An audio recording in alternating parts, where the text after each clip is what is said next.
하나님의 나라는 말에 있지 아니하고 오직 능력에 있습니다. 샬롬, 하늘문교회 반드신 목사입니다. 저에게 감춰진 비밀 한 가지를 여러분에게 밝히겠습니다. 저는 이중 국적자입니다. 제가 속한 나라는 먼저 이 대한민국이죠. 저는 대한민국 국민입니다. 그 증거는 바로 주민등록증입니다. 저는 대한민국 국민으로서 권리도 누리고 있지만은 국방의 의무, 납세의 의무 같은 모든 의무를 성실하게 지키려고 노력하고 있습니다. 내가 속한 또 다른 나라는 하나님 나라입니다. 제가 이 하나님 나라에 속해 있다는 외적인 증거는 제가 믿고 있는 이 성경책, 혹은 출석하고 있는 이 교회, 혹은 목사 직분일 수 있습니다. 그러나 이 외적인 증거보다 더 본질적이고 강한 증거는 내적 확신입니다. 내가 하나님 나라의 시민권을 갖고 있다는 이 확신. 만일 여러분도 저에게는 이 내적 확신이 있다면 여러분도 다 저처럼 하나님 나라에 속해 있는 사람들입니다. 자, 제가 하나님 나라에 속해 있기 때문에 하나님 나라에 속한 자로서 권리도 누리고 있지만은 저에게는 의무도 있습니다.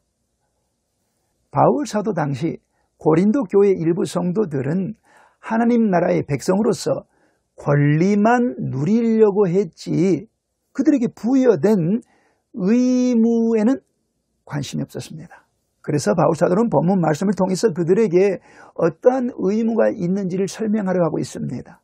자, 저와 여러분처럼 하나님 나라에 속한 백성들은 이 세상에서 어떤 의무를 이행해야 할까요? 자, 다음과 같은 의무가 있습니다.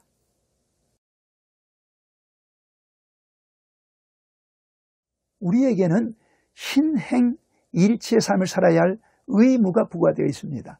여기서 신행은, 신은 믿음을 가리키고 행은 행위를 가리킵니다. 그래서 신행 일치란 믿음과 행위의 일치를 의미합니다. 다시 말해서 믿음대로 살아야 한다는 것입니다. 우리가 예수를 믿는다면, 성경을 하나님의 말씀으로 믿는다면 그 믿음대로 이 세상에서 살아야 한다는 것이죠. 14절 말씀을 보시겠습니다. 내가 너희를 부끄럽게 하려고 이것을 쓰는 것이 아니라 오직 너희를 내 사랑하는 자녀같이 구원하려 하는 것이라. 바울 사도는 고린도 교회 성도들을 향해서 너희는 내 사랑하는 자녀 같다 이렇게 말하고 있습니다. 그가 왜 그런 표현을 사용했을까요? 15절 말씀을 보시겠습니다. 그리스도 안에서 일만 스승이 예수되 아버지는 많지 아니하니 그리스도 예수 안에서 내가 복음으로써 너희를 낳았음이라. 15절 말씀 마지막 부분을 보시면은 예수 안에서 내가 복음으로써 너희를 낳았음이라 이렇게 말하고 있습니다. 이 표현처럼 고린도 교회 성도들이 하나님의 자녀로 태어날 수 있었던 것, 하나님의 자녀로 거듭날 수 있었던 것은 바울 사도가 그들에게 전한 복음 때문이었습니다. 그들은 그 복음을 믿음으로써 하나님 나라의 호적에 자신의 이름을 올릴 수가 있었습니다. 이처럼 하나님의 나라의 백성이 된 그들에게 바울 사도는 무엇을 권면했습니까? 16절 말씀을 보시겠습니다. 그러므로 내가 너희에게 권하노니 너희는 나를 본받는 자가 되라. 바울 사도는 그들에게 자기를 본받으라고 말했습니다. 바울 사도의 어떤 점을 본받으라는 것일까요? 17절 말씀을 보시겠습니다. 이로 말미암아 내가 주 안에서 내 사랑하고 신실한 아들 디모데를 너희에게 보내었으니 그가 너희로 하여금 그리스도 예수 안에서 나의 행사 곧 내가 각처 각 교회에서 가르치는 것을 생각나게 하리라. 바울 사도는 디모데를 고린도 교회에 파송했습니다. 그 파송의 목적은 무엇이었을까요? 예수 안에서 바울의 행사가 무엇이었는지 고린도 교회 성도들로 하여금 생각하기에 만들려고 그를 파송했던 것입니다. 자, 그러면은 여기서 바울 사도가 예수 안에서 나의 행사라고 말했는데 이 행사라는 단어는 헬라어로 호두스입니다. 호두스는 호도스의 복수형입니다. 호도스는 길 혹은 여행이란 뜻입니다. 이 호도스란 단어는 사람의 어떤 행사, 삶을 비유적으로 표현하고 있는 단어입니다. 그래서 바울사도는 예수 안에서 나의 행사가 곧 그가 갇혀 각 교회에서 가르치는 것이다, 이렇게 표현하고 있는데 바로 이 점에 우리가 주목할 필요가 있습니다. 여러분, 바울사도가 모든 교회에서 한결같이 무엇을 가르쳤습니까? 우리 주 예수 그리스도의 복음을 가르치지 않았습니까? 그런데 바울사도는 자기의 모든 행사가 그가 모든 교회에서 가르쳤던 것, 즉 복음 그 자체라고 얘기한 것이죠. 그는 복음을 믿었고 그 믿음대로 세상에서 살았던 그리스도인이었습니다. 자, 바울사도는 이와 같이 자신도 믿음으로 살았고 또 고린도 교회 성도들로 하여금 믿음으로 살았던 자기를 본받으라고, 즉 바울사도처럼 믿음대로 살라고 고린도 교회 성도들에게 권면하고 있는 것입니다. 바울사도가 고린도 교회 성도들을 향해서 당신들은 나를 본받으라, 내가 믿음대로 살고 있는데 여러분도 믿음대로 살라, 이렇게 말했던 것은 바로 그 교회의 일부 성도들이 믿음대로 살고 있지 않았습니다. 그들은 믿음 따로 생활 따로였습니다. 그들은 주님의 교회 안에서 주님은 제껴두고 자기들이 왕 노릇하면서 교회를 쥐락펴락하고 있었습니다. 또 그들은 주님이 그들 교회에 파송하신 바울 사도를 그들 멋대로 판단하고서 그를 사도라고 인정할 수 없다고 거부하고 있었습니다. 또 그들은 교회는 거룩한 성전이다 이렇게 말하면서도 실상 그들은 그 교회, 그 성전을 더럽히고 있었습니다. 그들은 믿음 따로 생활 따로 신행이 불일치한 신앙인이었습니다. 여러분은 기록된 이 신구약의 성경 말씀을 하나님의 말씀으로 믿고 있습니까? 자, 그렇다면 그 믿음대로 이 세상에서 살고 계시죠? 하나님 나라의 시민권을 가진 우리 그리스도인에게는 또 다른 의무가 다음과 같이 부과되어 있습니다.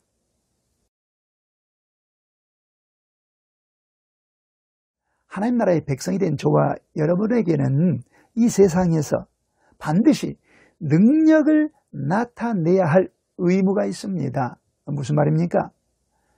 능력 있게 이 세상을 살아야 한다는 것이죠. 18절 말씀을 보시겠습니다. 어떤 이들은 내가 너희에게 나아가지 아니할 것 같이 스스로 교만하여 졌으나, 이처럼 당시 고린도 교회 일부 성도들은 스스로 교만해졌습니다. 바로 이 교만한 성도들을 향해서 바울사도는 다음과 같이 말했습니다. 19절 말씀을 보시겠습니다. 주께서 허락하시면 내가 너희에게 속히 나아가서 교만한 자들의 말이 아니라 오직 그 능력을 알아보겠으니, 바울사도는 주님이 허락하시면 속히 고린도 교회로 가서 그 교만한 자들의 말은 듣지 않고 그들의 능력을 알아보겠다고 지금 말합니다.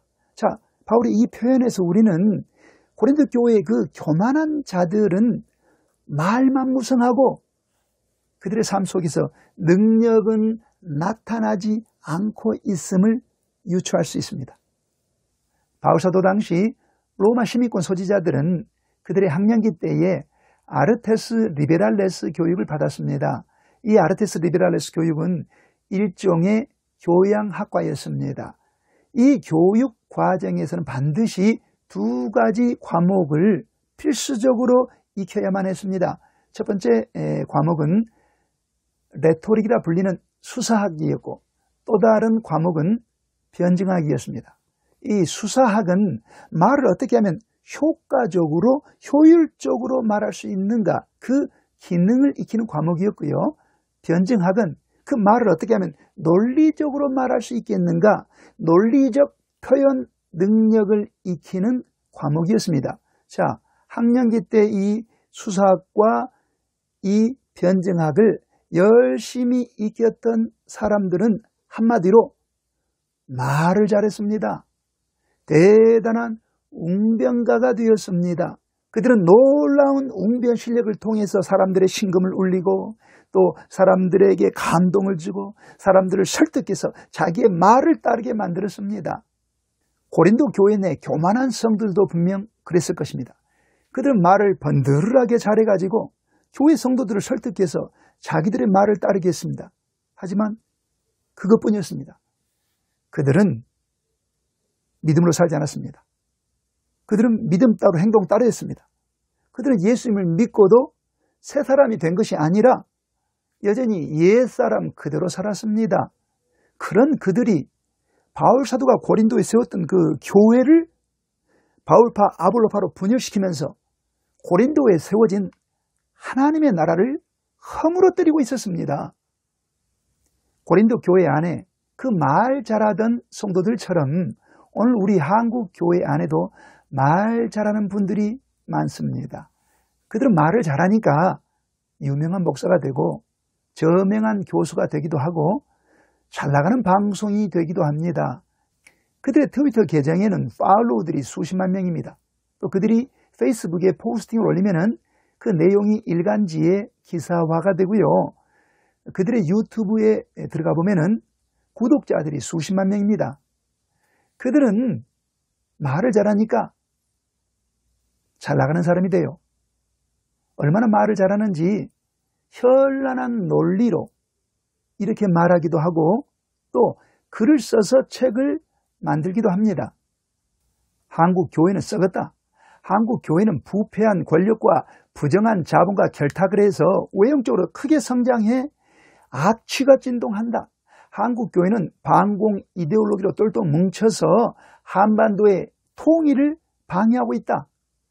한국 교회 목사들은 역사의식이 없고 오직 돈과 권력만 탐한다. 또 탐욕스러운 목사들이 성도들에게 11조를 내라고 강요한다. 동성애가 죄라고 소리 높여 외치는 목사는 영혼을 향한 사랑이 없는 그런 목사다. 그리고 교회 세습은 악하다. 그러니 한국 교회는 반드시 개혁되어야만 한다. 말 잘하는 이들의 이런 말이 참 시원하게 들리지 않습니까? 그래서 우리 한국교회 많은 성도님들이 그 시원시원한 말에 설득돼가지고 감동을 받고 감격해서 그들의 열렬한 추종자가 되고 있습니다. 그런데 그렇게 시원시원하게 말하는 그들이 과연 믿음대로 살고 있습니까? 혹시 말만 무성한 것은 아닐까요? 어쩌면 그들이 에덴 동산에서 아담과 하와를 거짓말로 속였던 그 뱀의 혀를 가진 자들일 수도 있잖아요.